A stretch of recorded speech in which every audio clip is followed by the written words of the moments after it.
Hi friends, ನಾನು ಐಬಾಟ್. ನೀವೇನಾದ್ರೂ ಹೊಸ ಬೈಕ್ ತಗೊಳ್ಳೋ ಪ್ಲಾನ್ ಇದೆಯಾ? ಎಲೆಕ್ಟ್ರಿಕ್ ಬೈಕಾ ಇಲ್ಲ ಪೆಟ್ರೋಲ್ ಬೈಕ್ ತಗೊಳ್ಳೋದಾ ಅಂತ ಕನ್ಫ್ಯೂಸ್ ಆಗ್ತಿದ್ಯಾ?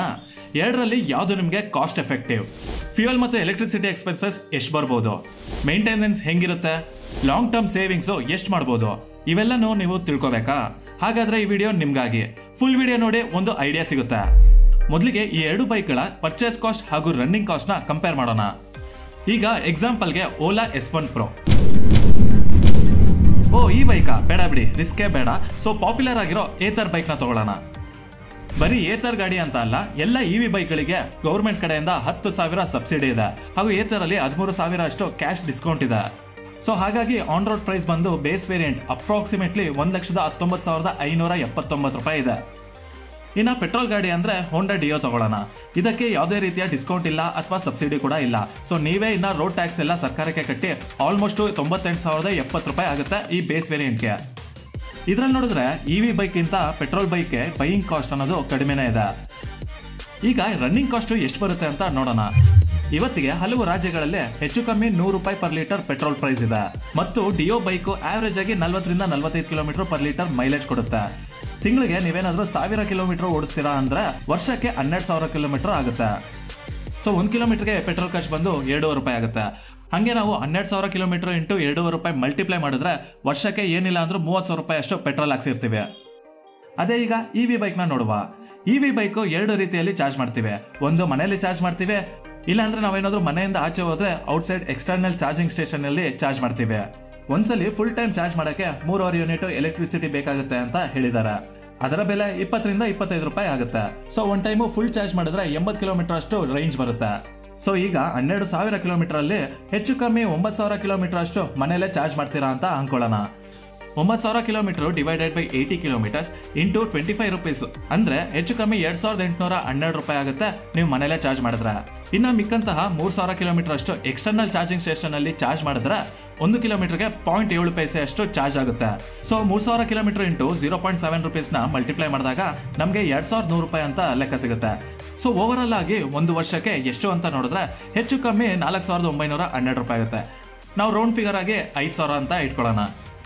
ಈ ಕಂಪ್ಯಾರಿಸನ್ ನೋಡಿದ್ರೆ ನಿಮಗೆ EV ತಗೊಳ್ಳೋದು ಲಾಭ ಅನ್ಸುತ್ತೆ ಅಲ್ವಾ? ಬಟ್ ವೆಯ್ಟ್ ಮಾಡಿ, ಇನ್ನ ವಿಡಿಯೋ ಇದೆ. ಗಾಡಿ ತಗೋಬೇಕಂದ್ರೆ ಮೇಂಟೆನೆನ್ಸ್ ಕೂಡ ಮಾಡಲೇಬೇಕಲ್ವಾ? ಅದರ ಖರ್ಚು ಕೂಡ ನೋಡೋಣ ಬನ್ನಿ. ಈಗ ಹೊಸ ಡಿಯೋ ತಗೊಂಡ್ರೆ 3 ಸರ್ವಿಸ್ ಫ್ರೀ ಅಂತ ಹೇಳ್ತಾರೆ.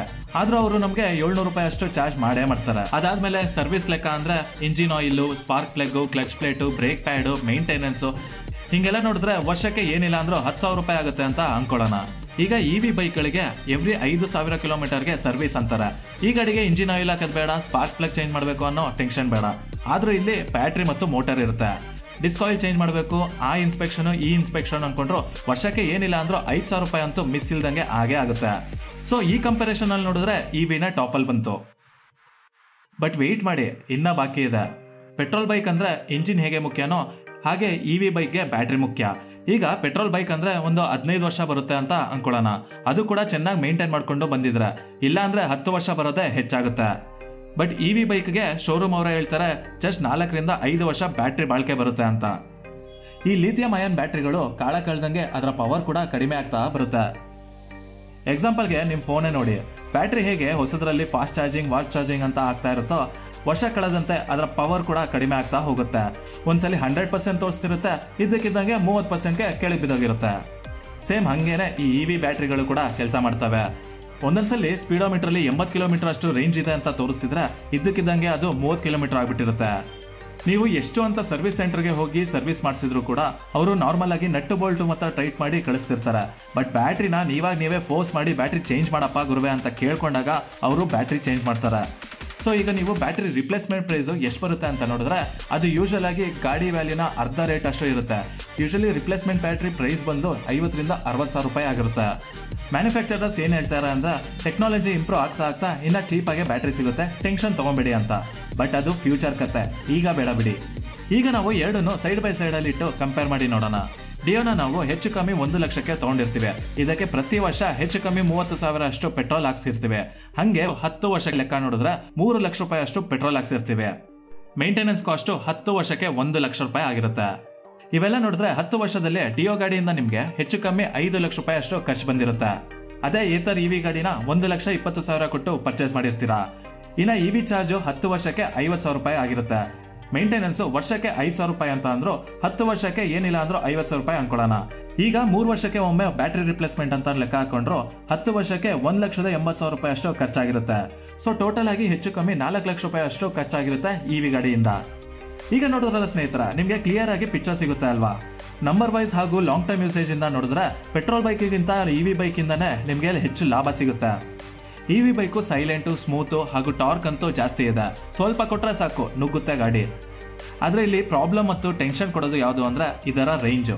ಪರ್ ಚಾರ್ಜ್ಗೆ 100ರಿಂದ 130 ಕಿಲೋಮೀಟರ್ ಅಂತ ಹೇಳ್ತಾರೆ.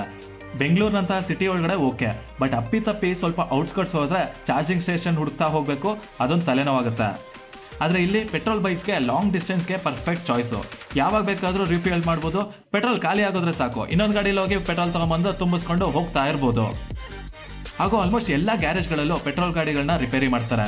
ಬಟ್ ಎಲೆಕ್ಟ್ರಿಕ್ ಗಾಡಿಗಳೇನಾದರೂ ಗ್ಯಾರೇಜಲ್ಲಿ ರಿಪೇರಿ ಮಾಡಿಸ್ಕೊಂಡ್ರೆ ಅದರ ವ್ಯಾರಂಟಿ ಹೋಗ್ಬಿಡುತ್ತೆ.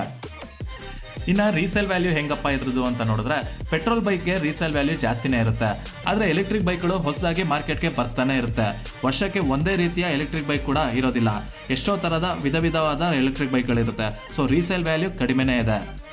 ಆದರೆ ಸರ್ಕಾರ ಇವಿ ಬೈಕ್ಸ್ಗಳಿಗೆ ಇನ್ಸೆಂಟಿವ್ಸ್ ಹಾಗೂ ಟ್ಯಾಕ್ಸ್ ಬೆನಿಫಿಟ್ಸ್ನ ಕೊಡ್ತಾ ಇದೆ.